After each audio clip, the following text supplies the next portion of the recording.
Welcome to this deep dive. We're sifting through a fresh stack of information today, Yeah. really looking for those key nuggets of knowledge for you. That's right. Our mission is to get you well-informed on a very specific snapshot of the world. And today we're zeroing in on Chiang Mai, Thailand, and the surrounding areas. We're looking at the top city news from, well, the last 12 hours or so, August 4th, 2025. Okay. And our sources are pretty diverse local stuff like Chiang Mai City Life, national outlets like Nation Thailand, and, community platforms too, Reddit, Facebook, YouTube. We're here to help unpack what's really significant. Okay, let's get into it then. Starting with something quite somber, actually. There's an ongoing investigation Yeah. into the discovery of a foreign male tourist's body. It was found deep in the woodland near Doi Suthep, that big mountain near the city. Yeah, a well-known spot. Authorities think he died several days ago. He was found about 2 kilometers from village number 9, and there was a large backpack nearby. Right. Investigation and identification are still very much underway. And what strikes me here, it's not just the investigation itself, which is obviously crucial, but it really highlights the unique challenges Chiang Mai faces. How so? Well, you've got that vast, rugged terrain, plus a huge number of tourists. A discovery like this, so remote, it can really slow down identification. Ah, right. It puts a real strain on local resources and affects public perception, too. Definitely makes you think about those hidden complexities for the authorities. Yeah. Okay, shifting gears a bit, but still on a serious note, impacting security. Okay. Over in Phang District, which, borders the Golden Triangle area. A known hotspot. Exactly. There was a fierce gunfight between soldiers and suspected drug traffickers. Yeah. Very intense. Oh, wow. Yeah, resulted in 5 traffickers killed. It seems to be part of an intensified anti-narcotics crackdown. That really underscores a grim reality, doesn't it? I mean, despite all these crackdowns in the region, these major drug routes just persist. Yeah. And 5 traffickers killed. That suggests something pretty organized and dangerous, not just small-time stuff. It kind of speaks to the maybe increasing militarization of these efforts, shows how deep-rooted the problem is. A very serious situation there.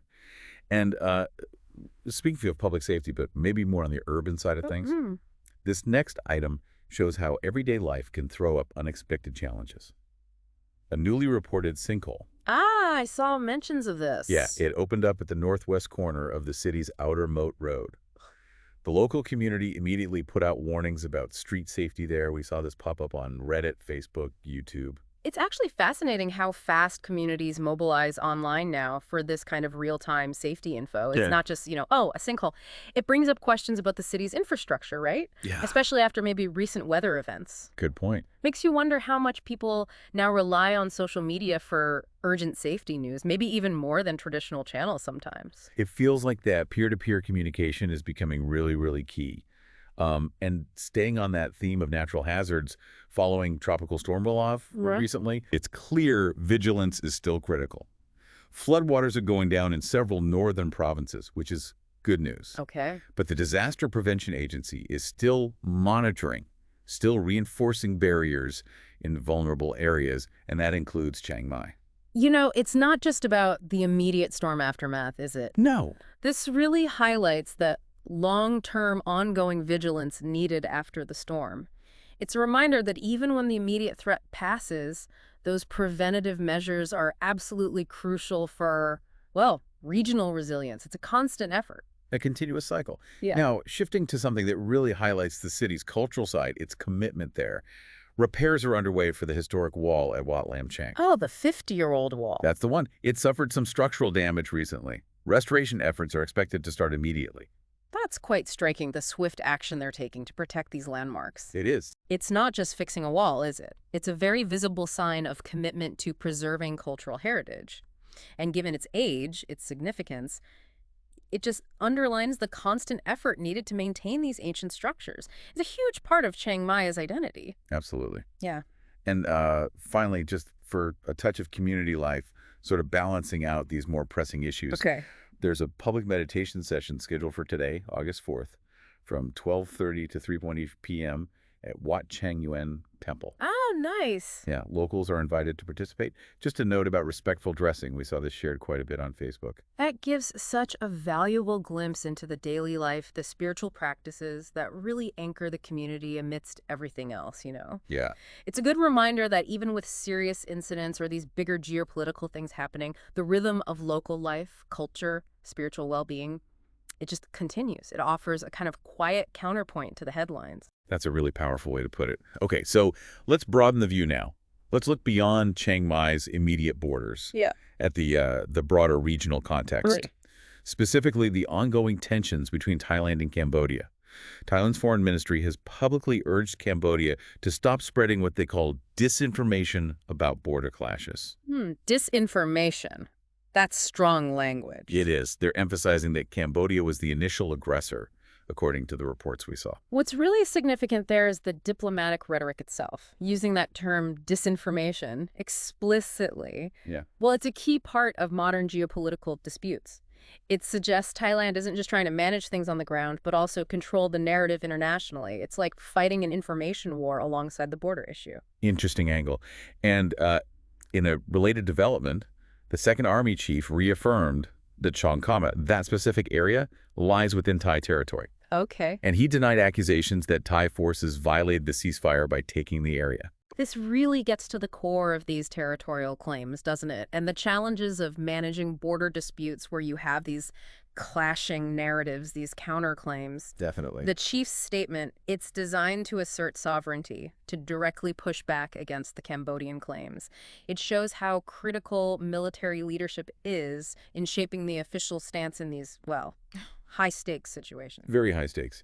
Now, in what seems like a move towards transparency, Oh. Thailand has invited the International Committee of the Red Cross, the ICRC, the main body for humanitarian law in conflicts, Yes, of course.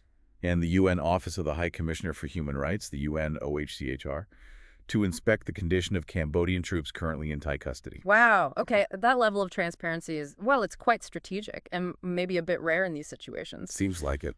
By inviting the ICRC and the UN OHCHR, Thailand seems to be trying to, validate its claims, ensure humanitarian standards are seen to be met? Could be. It's definitely crucial for managing international perception during a border dispute like this. It's like saying, look, come see for yourselves. We have nothing to hide. A potentially very smart move. And finally, bringing these border tensions right back home, back to the local level in Chiang Mai, residents held a spontaneous candlelight vigil. It was at the Three Kings Monument. Ah, okay. It was to honor recent fallen soldiers and also just to raise awareness about these ongoing border tensions. That really shows how these big national, international issues resonate deeply within local communities, doesn't it? It really does. It's more than just a vigil. It's a powerful public expression. Grief, solidarity, ordinary people connecting directly to the sacrifices made for the nation. It really fosters that shared sense of identity and concern. A very poignant connection. Yeah. So wrapping this up, Yeah. what does all this mean for you listening? We've covered quite a range today. You really have. From, a tragic discovery in the woods and those urban safety alerts, right through to preserving ancient walls and the really nuanced complexities of international border disputes. And as we've seen, a day's news in Chiang Mai, it's not just a random collection of events, is it? No. It's more like a rich tapestry. You've got the immediate local concerns woven together with these bigger regional challenges and those deep-seated cultural elements that really define the city. So here's something to think about, a final provocative thought, perhaps. Okay. Considering all these diverse events just from today, August 4th, the tragic discoveries, the community warnings, the geopolitical standoffs, those spiritual gatherings, how do all these seemingly disparate daily headlines actually come together? How do they collectively paint this vivid, really complex picture of a city and its place in the wider world?